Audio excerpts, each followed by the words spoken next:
Black Creek Pioneer Village, a place where history comes alive. Black Creek Pioneer Village is an open-air heritage museum in Toronto, Ontario, Canada. The village is located in North York District of Toronto, just west of York University and southeast of the Jane and Steeles intersection. This is the harness maker shop. This building was built about 1850 and used to be located at Jane and Steeles, so just a couple hundred meters to the west of where we are now. So what they would have done here is they would have taken leather, sort of skins from the animals slaughtered in the wintertime, and processed it over a period of 6 to 12 months and turned it into leather. And with that leather they'd make things like collars for horses, okay? As well as sort of the entirety of the harness that you use to sort of work your horse in the fields or by pulling a wagon or carriage. It overlooks Black Creek, a tributary of the Humber River. The village is a recreation of life in 19th century and gives an idea how rural Ontario might have looked in the early to mid 19th century. The village is a regular destination for field trips by school children from the Greater Toronto area. It was opened in 1960 and is operated by the Toronto and Region Conservation Authority. So the job I'm doing right now is called plying, and it's where we take two finished strands of yarn that are single strands and twist them together to make a thicker strand of yarn that's two strands combined.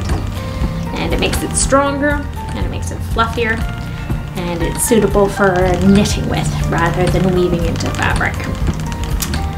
And so this is the very final job in our wool production process.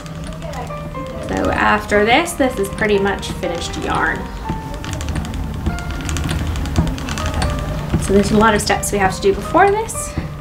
We have to start by cleaning all of the wool from our sheep. We have 6 sheep that produce wool for us, and they all need to be, their fleeces all need to be washed and dried, which is quite a lengthy, time-consuming process. Usually takes us all season. And we have to then, once it's dried and clean, we have to comb it with a process called carding, which is basically where we take 2 dog brush looking things and comb out all of our wool. And once it's all combed and free of knots and all of the fibers have been straightened out and are running in pretty much the same direction, we can actually do the spinning. So it takes a lot of time to spin a very small amount of yarn. We estimate it takes about 6 hours to spin enough yarn to make 1 sock. So very, very labor intensive process. And that's not including all of that prep work that's gone into it. That's just the spinning time. The site features historical reenactments and visiting artisans. Buildings include Diesel Barn, period houses, the original Stong family farm buildings, a water-powered grist mill, a general store, a blacksmith's shop along with over 10 other trades buildings, a hotel, a church, a one-room schoolhouse. A core of buildings built by the Stong family are on their original site, while others have been moved in from across southern Ontario.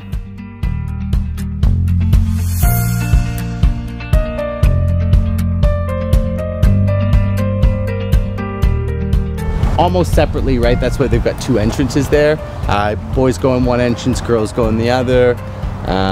You know, no pen and paper, everything's pretty much done on a slate. You know, teacher asks the question, everybody writes it on a chalkboard, holds it up, right? You see who's right or wrong, you erase it, right? Education was fairly mandatory. Girls were finishing their education, which helped pump up the literacy rates of the country. Some of the boys were getting pulled out, obviously, to work on the farm and doing that kind of stuff, but the country was building towards better education, so I mean it was becoming more and more prominent as we started to see the advantages of having an educated population. But I mean it was fairly simple, right? Low expense, right? Pen and paper was very, very expensive, so that's why they used the chalkboards, the slates. That's why they're so popular, and you see them hanging around the village all over the place. The teachers, I mean, like they had, like, they had the old what are they called? Switches for like slapping the hands and stuff like that. They had the old dunce caps, you know, put kids in the corner and stuff like that. So I mean, there was a lot more like authoritarian teachers, right? It was very much still that whole like kids were meant to be seen, not heard kind of thing. So unless you were called upon or asked upon, you know, you're sitting there pretty quiet, just learning. Teachers were their own profession, so they're usually members of the community and things like that that are going to be taking into that. Because the church would be doing a Sunday school as well, depending on your denomination and things like that, right? Depending what religion you were. But Sunday school and things like at the manse were going to be kind of separate, right? You would have your like secular education, and then you would have like a Sunday school, kind of more like religious education. The majority of the buildings were moved from their original sites, notably the large halfway house and Mennonite meeting house, and some rebuilt on their current locations. The board and the Baden blacksmith shop was originally built in the 1850s in Nobleton. The gunsmith shop was built in Bolton, and the Taylor Copperidge building was built in the 1850s in Paris.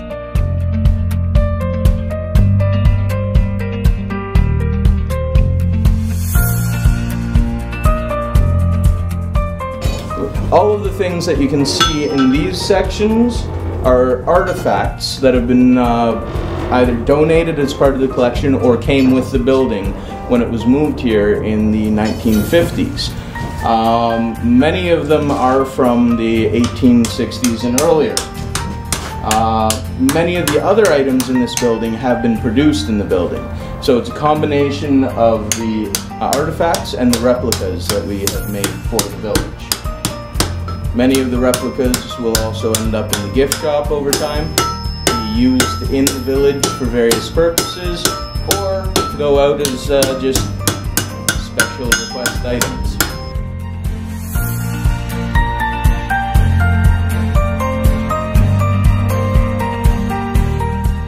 Black Creek Pioneer Village is an outdoor museum, so dress for the weather.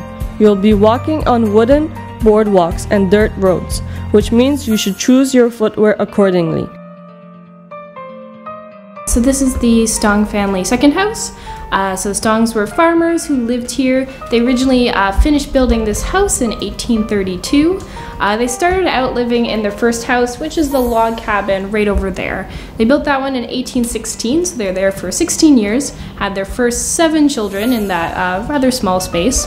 And during that time, they were farming about a little over 200 acres of land. So when they moved to this house, they had 1 more kid, so they're up to 8.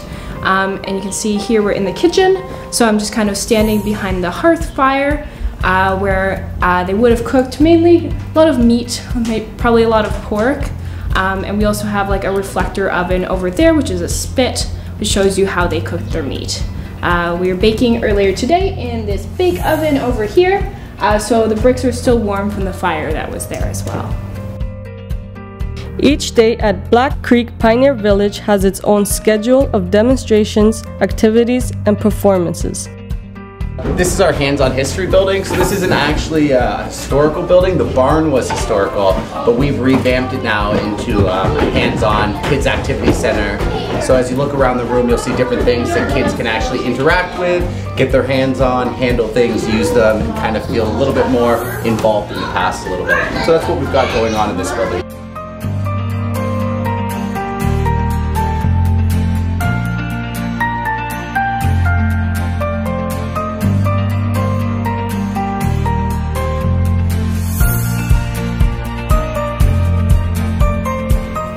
So this is the Halfway House Hotel, and you're in the kitchen.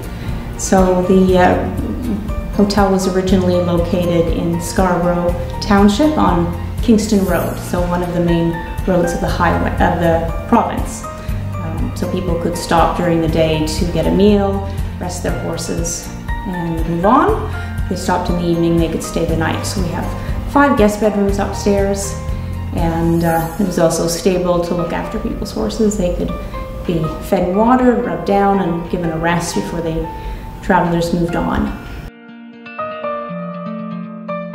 The site was open from 10 a.m. to 4 p.m. on weekdays and 11 a.m. to 5 p.m. on the weekends from April 28th to June 30th. Somehow, after the Labor Day, the site closes at 4:30 until December 23rd.